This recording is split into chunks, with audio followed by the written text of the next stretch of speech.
लोकसभा चुनाव के ऐलान में थोड़ा वक्त है और ऐसे में इंडिया और एनडीए गठबंधन में किसी में अभी सीट शेयरिंग का फॉर्मूला जो है वो तय नहीं हुआ है, यानी कि सीट बंटवारा अभी नहीं हुआ है। एनडीए में भी अभी सीट बंटवारा बाकी है और इंडिया में भी सीट बंटवारा बाकी है। इसको लेकर बातें चल रही हैं।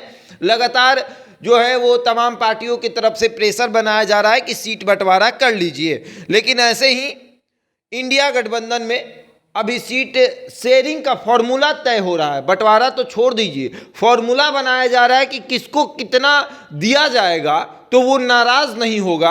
अभी तक वो फॉर्मूला नहीं बना है, लेकिन जेडीयू ने बाजी मार ली है। जेडीयू ने अपने उम्मीदवारों के नामों की घोषणा तक करना शुरू कर दिया, यहां तक कि सीट तक देना शुरू कर दिया कि आप यहां से चुनाव लड़ेंगे, आप यहां से चुनाव लड़ेंगे, आप यहां से चुनाव लड़ेंगे। आप देख ही रहे हैं लगातार बिहार में, जो कि सीतामढ़ी लोकसभा क्षेत्र है जहां से जेडीयू के सांसद हैं सुनील कुमार पिंटू, वहां से जो है दिवेश चंद्र ठाकुर अपना दावा ठोक रहे हैं और वो कह रहे हैं कि नीतीश कुमार ने उनको कह दिया है कि आप यहीं से चुनाव लड़ेंगे। यानी कि सीतामढ़ी जेडीयू ने अपने पाले में रख लिया है और कह दिया है कि सीतामढ़ी मतलब कि हम चुनाव लड़ेंगे। और उसके बाद बीते दिनों उन्होंने अरुणाचल प्रदेश में अपने उम्मीदवार के नाम की घोषणा कर दी। अरुणाचल प्रदेश में उन्होंने अपने उम्मीदवार को उतार दिया। 2019 में यहाँ विधानसभा और लोकसभा दोनों एक साथ हुआ था, वहाँ पर जेडीयू चुनाव भी लड़ी थी। और ऐसे में अब नीतीश कुमार के इशारे पर अरुणाचल प्रदेश में जो है उम्मीदवार के नाम की घोषणा कर दी गई है। रोहित आगुंग जो है उनके नाम की घोषणा की गई है कि वो अरुणाचल प्रदेश में जो है वो लोकसभा की उम्मीदवार होंगी। और ये सब कुछ नीतीश कुमार के इशारे पर हो रहा है, क्योंकि नीतीश कुमार कुछ ही दिन पहले जेडीयू के राष्ट्रीय अध्यक्ष का कमान उन्होंने संभाला, यानी कि जेडीयू का कमान अपने हाथों में लिया है। और उसके बाद सब कुछ हो रहा है।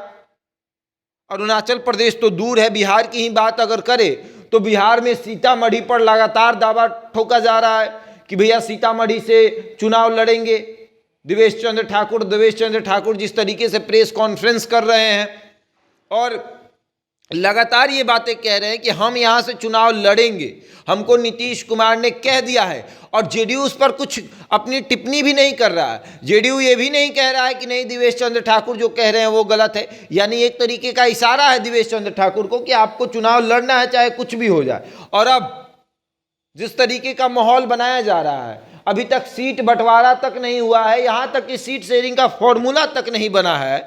और जेडीयू के 2-3 नेता ऐसे हैं जो अपना सीट जो है वो फाइनल कर चुके हैं कि हमको इस क्षेत्र से चुनाव लड़ना है, हमको फलाना लोकसभा क्षेत्र से चुनाव लड़ना है चाहे कुछ भी हो जाए। और अब देखते हैं कि क्या होगा। जेडीयू का जिस तरीके से उम्मीदवारों का घोषणा हो रहा है, उम्मीदवारों का चयन हो रहा है, क्या वो चयन सही है, क्या वो इंडिया गठबंधन के हित में है?